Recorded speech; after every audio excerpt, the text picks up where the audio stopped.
बच्चों, कैसे हैं आप सब? आशा करती हूँ आप सब अच्छे होंगे, स्वस्थ होंगे।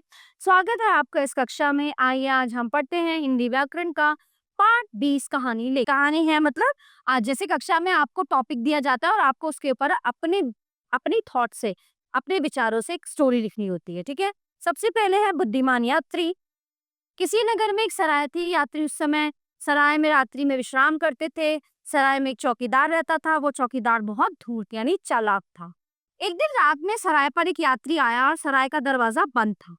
यात्री ने दरवाजा खटखटाया। अंदर से चौकीदार बोला, ये दरवाजा केवल सोने की चाबी से खुलता है। यात्री बहुत बुद्धिमान था। वो चौकीदार की बात समझ गया। उसने दरवाजे के नीचे से एक सोने का सिक्का अंदर डाल दिया। सोने का सिक्का लेकर चौकीदार ने दरवाजा खोल दिया।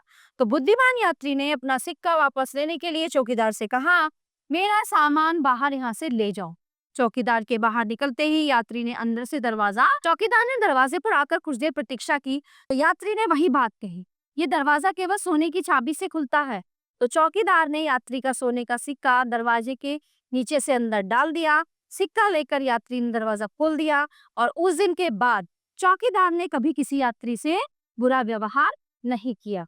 तो इस कहानी से हमें ये शिक्षा मिलती है कि हमें किसी भी व्यक्ति के साथ बुरा व्यवहार नहीं करना। एक नदी में एक मगरमच्छ रहता था। नदी के किनारे एक बंदर जामुन के पेड़ पर रहता था। बंदर और मगरमच्छ में मित्रता हो गई। बंदर प्रतिदिन मगरमच्छ को मीठे मीठे जामुन खाने को देता।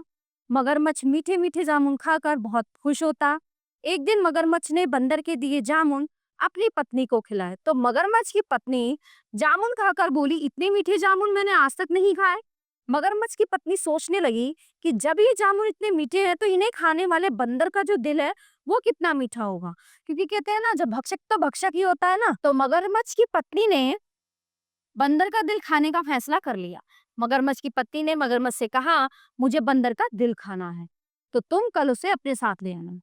मगरमच्छ ने तुरंत हाँ कर दी। अगले दिन मगरमच्छ ने बंदर से कहा, मेरी पत्नी ने तुम्हें बुलाया है। तो बंदर ने कहा, मैं तुम्हारे साथ कैसे चल सकता हूँ, मुझे तो तैरना भी नहीं आता। मगरमच्छ ने बंदर से कहा, तुम चिंता मत करो, मैं तुम्हें अपनी पीठ पर बैठाकर तुम्हें अपने साथ ले चलूंगा। और बंदर को ये विचार पसंद आया। बंदर मगरमच्छ की पीठ पर बैठ गया। बीच रास्ते में मगरमच्छ ने बंदर को बताया कि मेरी पत्नी को तुम्हारे जामुन बहुत अच्छे लगे। तो बंदर ने कहा, अब मैं रोज तुम्हारी पत्नी के लिए जामुन दिया करूंगा, है ना। मगरमच्छ ने बंदर को ये भी बताया कि वो तुम्हारा दिल खाना चाहती है ना। तो पहले तो बंदर घबरा गया, किंतु वो कुछ संभल कर बोला, क्या तुम मजाक कर रहे हो? मगरमच्छ ने कहा, मैं मजाक नहीं कर रहा हूँ, मेरी पत्नी वास्तव में तुम्हारा दिल खाना चाहती है। बंदर ने मगरमच्छ से कहा, मित्र, तुमने मुझे पहले क्यों नहीं बताया, मैं तो अपना दिल पेड़ पर भूल आया हूँ। तो मगरमच्छ ने कहा, कोई बात नहीं, हम वापस पेड़ तक चलते हैं, तुम अपना दिल पेड़ से ले लेना। हाँ, तुम ठीक कह रहे हो, हमें वापस चलना चाहिए, बंदर बोला। मगरमच्छ बंदर को पेड़ के पास ले आया। बंदर उछलकर पेड़ पर चढ़ गया। बंदर ने मगरमच्छ से कहा कि मूर्ख मगरमच्छ, कभी दिल भी पेड़ पर छोड़ा जाता है? दिल तो शरीर के अंदर होता है। तुम धोखेबाज व कपटी मित्र हो, आज से मेरी तुम्हारी मित्रता समाप्त हो गई। तो इस कहानी से हमें क्या शिक्षा मिलती है?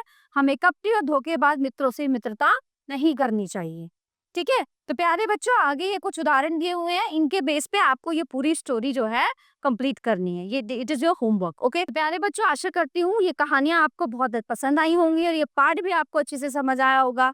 मिलते हैं अगली कक्षा में। धन्यवाद।